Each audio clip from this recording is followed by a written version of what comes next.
Welcome to the Voice of the Moses, where the stories of faith, courage, and God's power come alive. So today we're going to have the journey with a man who stood in the shadows of the Moses, yet rose to lead a nation, a servant, and what's more, a warrior, a man of faith. This is the story of the Joshua. Joshua, the one who led Israel in the promised land. The great leader Moses had died, and after what happened, his voice was silent. His feet no longer walked with the people. Then sudden, for 40 years, Moses had guided Israel through the desert, through miracles, through the rebellion, through the pain and the promises. And now we would see that mantle had fallen on the Joshua, the son of the Nun.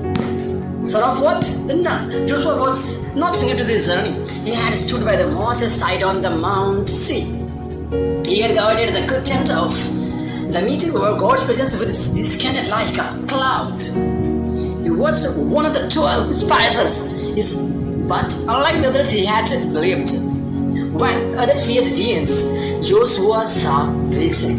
Joshua saw victory, and now God had chosen him to lead, to get further, to be the captain. One quiet morning, with the wilderness behind and land and the promise ahead, God spoke. Moses, my servant, is dead.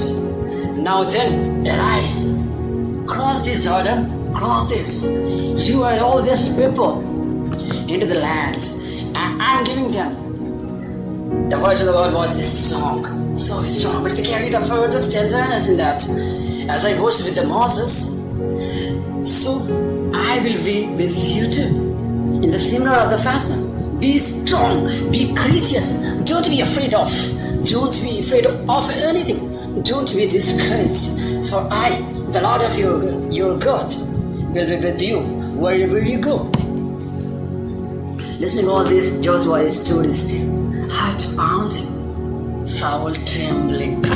He had seen what leading a nation to could cost them. But he also knew one thing: when God is with you, the battle is already won. The God fortune with you, you are winning. He gathered the leaders and said, prepare yourself in the 3 days. We will cross the Jordan, the river.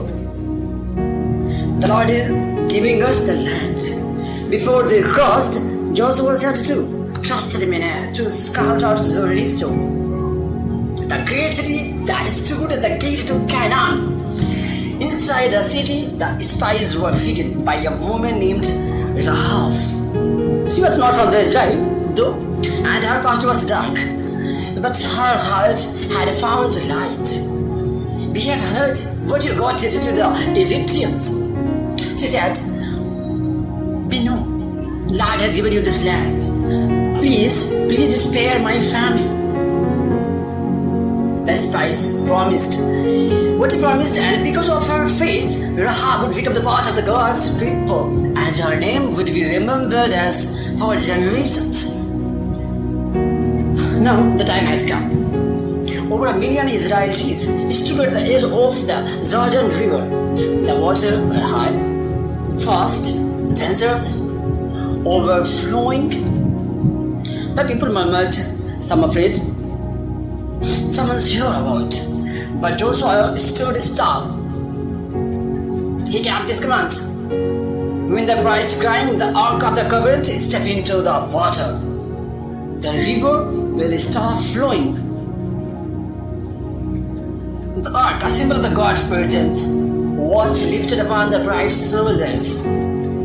Step by step, moving on, they moved forward. As the first foot touched the water, it stopped. The rubber piled up in the distance. The ground beneath them turned dry.